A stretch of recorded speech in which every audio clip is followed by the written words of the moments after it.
Extinction Rebellion says it has no plans to disrupt the London Marathon this Sunday, but there is no similar statement from Just Stop Oil. Both groups are known for their direct protests to draw attention to the fact that world temperatures are rising because of human activity. The world is now about 1.1 degrees warmer than it was in the 19th century, and temperatures are projected to rise by 2.4 degrees by the end of this century, even with the measures signed up to by the global community at climate summits. Climate scientists agree that temperature increases must be capped at 1.5 degrees to avoid the worst consequences of climate change. But of course, there remains significant disagreement about the policy measures needed to get us there. And now there seems to be growing disagreement too amongst those campaigning for change about how best to achieve it. It raises the prospect of some one-time protesters potentially stepping in on Sunday to protect the London Marathon against others who might seek to disrupt it. Here's the London Marathon race director.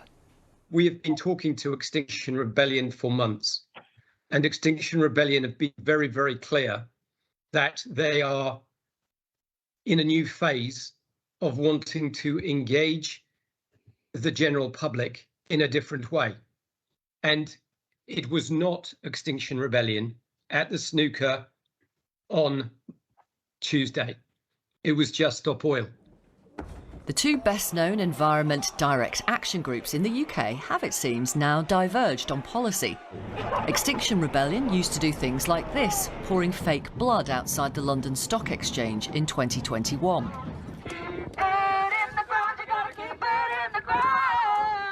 Blocking Westminster Bridge last year, defacing the Victoria Memorial. But there have also been plenty of less disruptive protests. There's also been an edge of violence, not from XR themselves, but directed at them. Here, angry commuters pulled a protester off a tube train. You're under arrest for criminal damage. Don't touch me! They've now told the London Marathon organisers that they're in a new phase of protest now, and there are even suggestions XR will help police the event. The marathon organisers are in any case trying to get some kind of assurance from Just Stop Oil. A world-famous charity fundraising event has some moral clout. The Grand National, for some people, perhaps less so. At the weekend, this group, Animal Rising, disrupted the event in protest at the number of horses who die on those Aintree fences. But like Just Stop Oil, the agenda is non-violent, peaceful civil disobedience. Martin Luther King, not Malcolm X. Well, here to talk about this, we have Indigo Rumbelow from Just Stop Oil and Rupert Read, who is a former spokesperson for Extinction Rebellion, who is now co-director of the Climate Majority Project.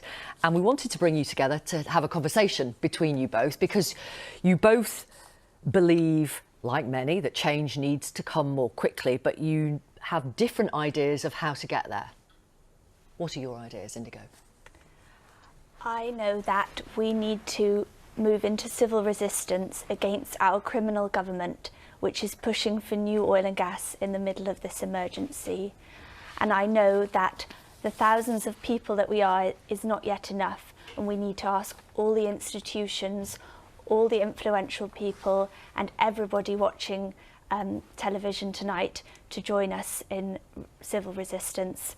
That might mean joining the big one, Extinction Rebellion's protest tomorrow, where tens of thousands of people are going to come out and demand an end to the fossil fuel era.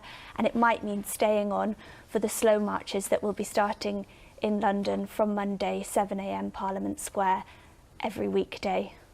On the oil and gas licensing, there's a new licensing round for exploration, and this is what the government say: we'll be using oil and gas for decades to come as we move to net zero. It's estimated that we will require about a quarter of the gas we use today in 2050, and bringing it in from abroad in liquefied natural gas tankers will simply mean much higher emissions than gas produced here. So it makes no sense. They go on, new licences will only go to slow the very fast decline we already have in North Sea production. It will not see production overall increase. Even with continued exploration and development, oil and gas production is expected to decline in this country by 7% a year. Let me go to you, Rupert Read, in terms of your ideas on how to get mass public support for government measures. Well, you say support for government measures. I mean, that government Support for statement is that government statement is an outrage, and it's really Why? important. Why? Because it's absolutely clear now that we must, as Just Stop Oil put it, just stop oil. We must stop having new oil, new coal, etc. if we're going to have any chance of having any kind of livable future. This isn't, by the way, anymore really about staying below 1.5 degrees centigrade. I work at the University of East Anglia, and the climate scientists I work with, they're all clear, at least in private, that the 1.5 degree goal, that's gone. That kind of brutal truth-telling we're still not getting, and even in this terrible situation where we're going to be going through 1.5 degrees, they're still planning to do more oil and gas. So the point is, what are we all going to do? What is each and every one of us going to do in response to this difficult situation? Some people are going to take the kind of route that Indigo has just laid out. I'm here for the many more who say things like, well, I agree with your objectives but not with your tactics. And what I want to say to all of those people is, you have a responsibility. We all have a responsibility now to step up. The world is watching, the future is watching. This is going to be what our children and our grandchildren care about. This is going to be what they judge us on. So what's necessary, what's crucial now, is for people to find ways in their lives, and I don't just mean recycling or giving £5 a month to the National Trust, I mean in our communities together, I mean in our workplaces, in our professions, I mean in the places that we pray, I mean in politics. So I'm ways interested that in we can actually together make a difference from the ground up, because our governments haven't got this. Right. I mean, I've got a whole list of things that governments have done, which I'm happy to read in just a moment, but I'm interested in exploring the fact that you've moved on from Extinction Rebellion, I think that's a fair way of putting it, moved on from the direct protests, and the reasons why you are now advocating this ground-up movement, and why you think direct protest is still the way to go. Indigo. I think that these two things can work together. I really don't see this as a binary choice. There's some great research from the Social Change Lab that shows that radical action increases support for more moderate groups. And that's interesting. So you think you have to go that far in order to boost public support for, say, the Green Party, for example? Yes, because if a topic isn't being spoken about, people aren't forming an opinion on it. If radical action brings the conversation to the fore, where people are forced to justify their position on no new oil and gas or new oil and gas, then it gets spoken around across the country, and you know, we see this Overton window shift, and more people take an informed choice. But you also turn a lot of people off as well, because sometimes it does cross the line. You break the law.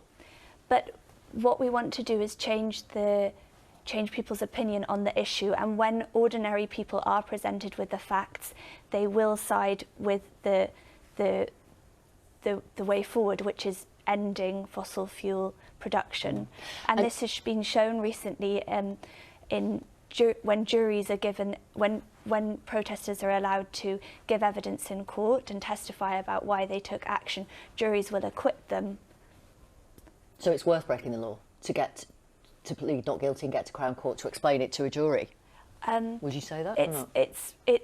It's worth taking action, resisting this criminal government at this moment in time, in order to create this conversation and to shift people's opinion. I think I'm right in saying, Rupert Read, that actually when you were in XR, it was the protesters on top of the tube train at Canning Town that was one of the things that turned you off.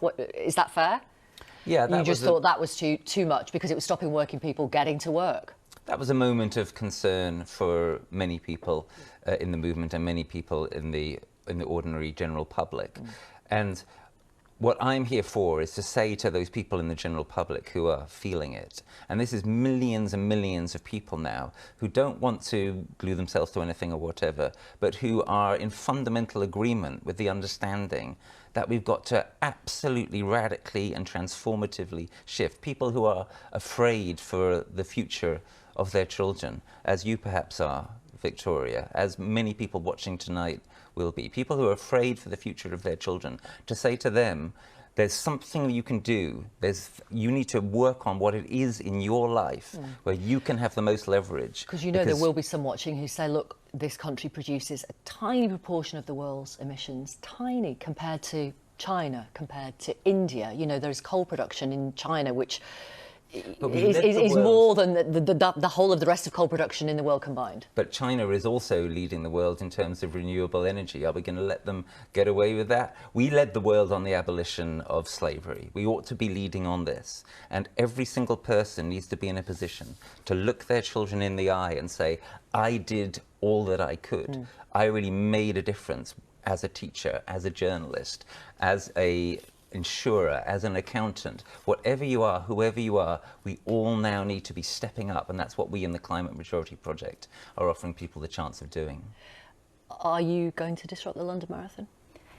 Just Stop Oil will continue to disrupt cultural and sporting events until institutions come out and pick a side. So we want them to side with young people over new oil and gas. So if the London Marathon organisers say, yes, we agree with Just Stop Oil, we want the exploration to stop now, you won't disrupt them? I've been in talks with the London Marathon organisers, open and honest conversations, and we're discussing a way forward, and they'll be attending a talk from Just Stop Oil to hear about the impacts of going ahead with new oil and gas, and we're going to ask them if they will join us. Okay. Thank you both very much for coming onto the programme. Thank you. Indigo, Rumbelow and Rupert Read.